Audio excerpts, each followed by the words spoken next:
Hi, Whisky Jason here.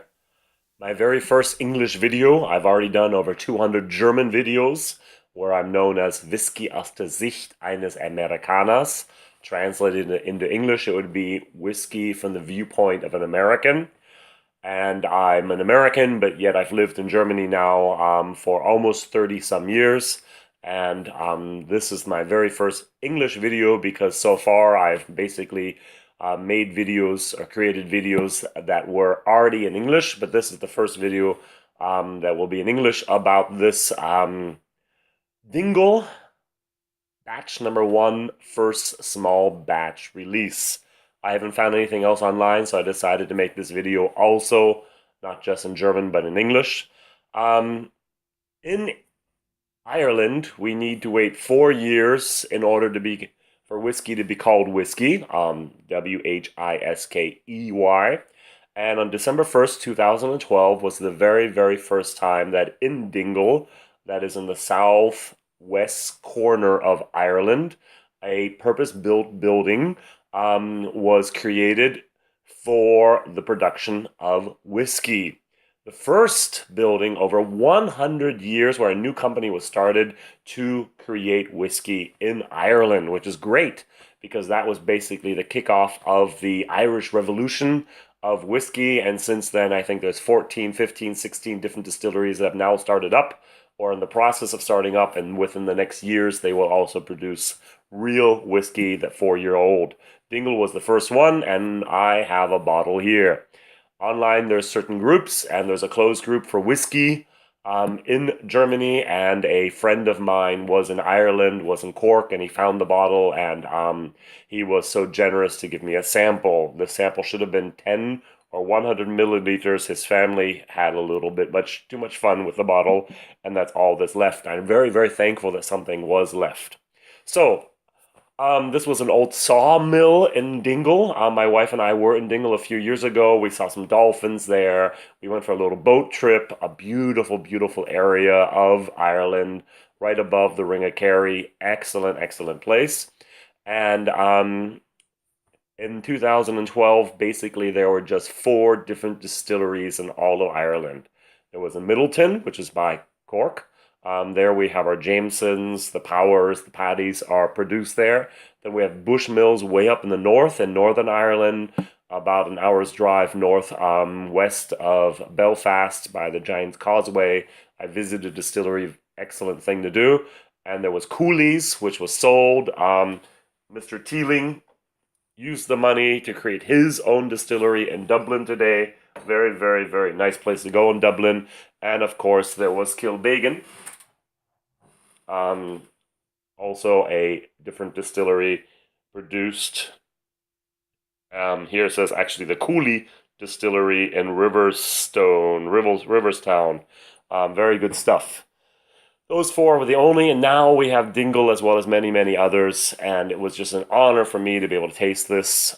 So, a man named Oliver Hughes, unfortunately, he died the last summer, and his company was the Porterhouse Brewing Company. They started up the Dingle Distillery, and they wanted to have a product from Ireland all their own. This is non-chilled filtered, 3 triple distilled, very, very good stuff. In the year 2016, we have the 100th anniversary of the Rebellion of Ireland. And when we look at this bottle here, we see on the back that there's actually a picture, a painting from Liam O'Neill of the 1916 uprising, the rebellion. Dingle has produced for the last couple of years gin and vodka, very nice bottles, by the way. And this whiskey actually won the gold medal of Irish Whiskey 2016. They have, and I'm looking forward to the future here, sherry casks filled and waiting. They have port wine casks filled and waiting. And so we're going to see many different expressions from the Dingle Distillery. This was the first release, and there was 7,500 bottles filled with 46.5% ABV. And at least in Ireland is where you could buy them. They sold for around 65 euros. And there were also an additional 500 bottles, barrel proof, cask strength of 60.7 proof, and they were sold for 120 euros per bottle. I'm fairly certain that no one I know of would have gotten a cask strength bourbon fill bottle because they were just collector's items. Of the 7,500 bottles that were in the first batch, I was lucky enough to just get a sample because they produce basically just 2 casks of alcohol a day. So in the very, very first month of December 2012, back then, if you take a look at 30 days, they actually just produced 60 casks worth of bourbon, which is, I'm sorry, bourbon. I'm sorry, I do mostly bourbon, of Irish whiskey. So they have here also, I'll fill up my little glass. Very, very nice little glass, I think. And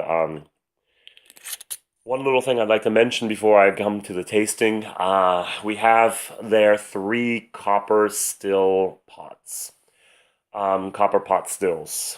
These were designed by John C. McDougall. This name is, for me, not something I've ever heard of before until I researched it a little bit, and then I found out John C. McDougall has supervised, worked in, and basically helped revolutionize the Scott malt industry. 37 different distilleries he's had contact with, worked with, designed different things with, and he is the only living master distiller and master blender at the moment. This guy is the godfather of Scotch whiskey. And he designed these 3 copper pot stills, a special design to have a special flavor. The reflux in them are especially made so that it's a very unique flavor that's achieved here, and that's amazing. So I personally, of the 7,500 bottles, have a sample from bottle 838. And after Oliver Hugh died, his cousin, another Liam, Liam Lahart, continued on and now runs the business. So I think that's all I wanted to say before I come now to the tasting. First of all, my nose. In the German video, I said exactly the same thing. It smells like Irish whiskey combined with Hawaii punch.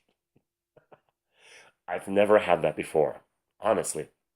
This is a very, very tropical, fruity type of thing. The red Hawaiian punch, by the way. As a child, I had that a lot in the States. Very, very fruity. The grain is there from the normal Irish whiskey. I love Paddy, for example, even though it's very, very cheap and a lot of very high grain percentage. I still like it, even though Redbreast is better, especially the 21, but still, this is very, very unique. 46.5%, and on my nose, I have basically no alcohol.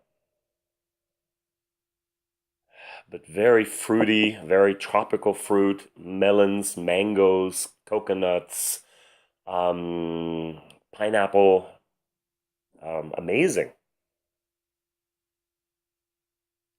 This red Hawaiian punch is what I have. So let's taste it. So, as we say in Germany, Prost, or cheers.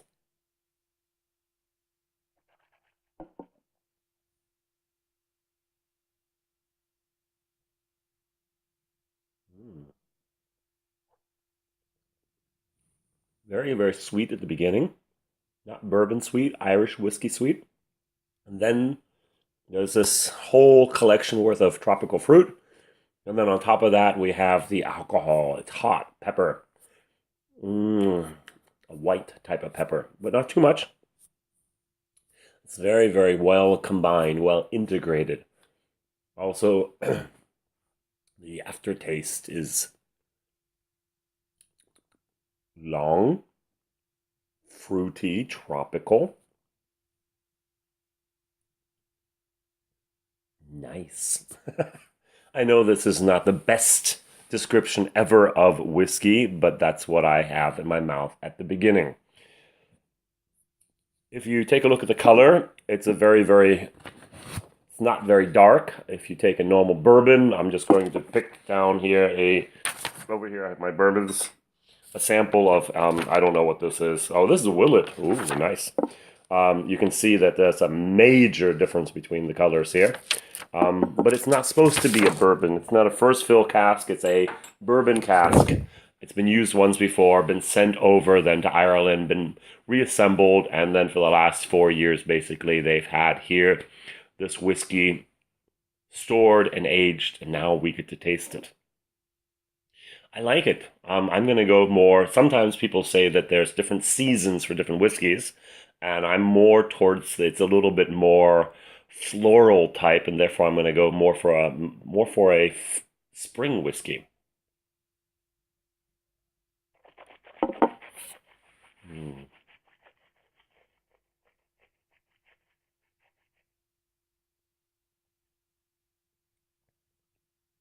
I do like to chew my whiskey sometimes.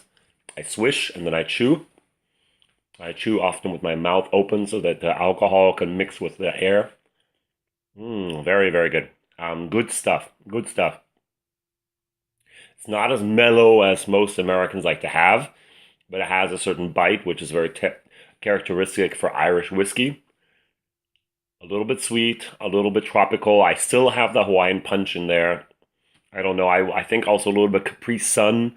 There were certain Capri Suns that had this a little bit of a tropical taste. Very, very good. I like that.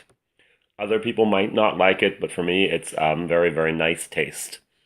Mm, even afterwards, it's a long, long taste. Enjoyable. And the nose, enjoyable if you like Irish whiskey. If you like bourbon more, probably not. If you're more of a peat type of smoke type of island whiskey, nope, not your stuff. But if you like good Irish whiskey, this stuff is really to recommendable. Now, will you be able to find it? Dingle batch number one, first small batch release, probably not. As I said, 7,500 bottles all over Ireland. Some made it to UK, and I read that maybe a few might make it over to the States. The rest of the world, no, not in Asia, not in Europe, rest of Europe, and so on. But luckily, I have a friend, and he made it possible, and that's why I'm doing this video. So even if you have not yet had the opportunity to try Dingle, expect good things. I really look forward to the Irish whiskey with a little bit of sherry. I love that. A little bit of port, maybe great. Maybe we'll mix them together. Teeling's doing exciting things there, and I'm really, really looking forward to what Dingle will also be doing in the future. So, Whiskey Jason here. That's my review of Dingle batch number one, first small batch release. And I hope you enjoyed it. If you did, please like it. Most of my videos, or almost all my videos, will be in German, so this is an exception. There might be 1, 2, 3 videos a year that I'm going to do in English. But my task, and at the end of the film, at the end of the video, I'd like to explain why I do this the way I do it. Number one, I started out to do these videos, first of all, for myself. I am a teacher. I teach English as a foreign language, and one of the best ways for me to learn is by teaching others. Now, I cannot invite constantly my friends over and say, hey, here's a whiskey, try it, and they would just say, you're stupid, you're crazy, stop. And so I decided to make videos for the YouTube. These videos are online, and many people in the German community do watch them, the German whiskey drinking community. And when I very, very, very first started, I was also a little bit of a Scotch snob, let's say that. And I thought, oh man, there's like a dozen different people doing reviews online for Scotch. And then I said, hey, I'm an American in Germany, why not try bourbon? And there's not a single person, I couldn't find a single person tasting bourbon online in German explaining it. and therefore that became my mission. I've tested about over 200 different, or I've made over 200 different videos so far in German with mainly bourbons. There's been about 20 Irish whiskies included in there, Jameson and so on. I'm going to move on to Ireland probably in the next few months and test 50, 60 different Irish whiskies there, because hardly anyone does those types of whiskey tastings online in German. Then I'm going to actually move on to German whiskey and do that, because there's hardly anyone doing that as well. And then I'm going to move on to Sweden, great Swedish whiskeys out there. Move on over to Japan. Now we have some people doing Japanese whiskeys also, and other places in Europe, in France and Switzerland and Italy and wherever else I can find my whiskeys. And then finally, maybe in the year 2018 is my plan to go back up and finally taste those whiskeys from Scotland that everyone else is doing online. I think that I'll have a big enough audience that they can actually respect and also learn something from me after I've proven that I've covered the spectrum of world whiskeys out there. And finally, I can make my way to the granddaddy of whiskey, single malt. So that's my plan. That's my channel. That's what I do. And thank you very much for watching. If you have German-speaking friends, you can recommend my channel. You can actually take a look at my channel every once in a while and see if there's anything in English. Won't happen that often. My rule is, if I can find the video in English, I'm not allowed to make the video myself. My own personal rule. I haven't found a single video online about Dingle. That's why I did this one. And you can, of course, subscribe. You can just like this video. And maybe you can convince me to even make more videos in English in the future. But my main focus, my main mission is to help the German-speaking world understand that whiskeys are more than just single malts. Okay, Whiskey Jason here. I hope you enjoyed this. If you have any comments, please write them down below. I'm always open to recommendations, suggestions, and tips. Bye.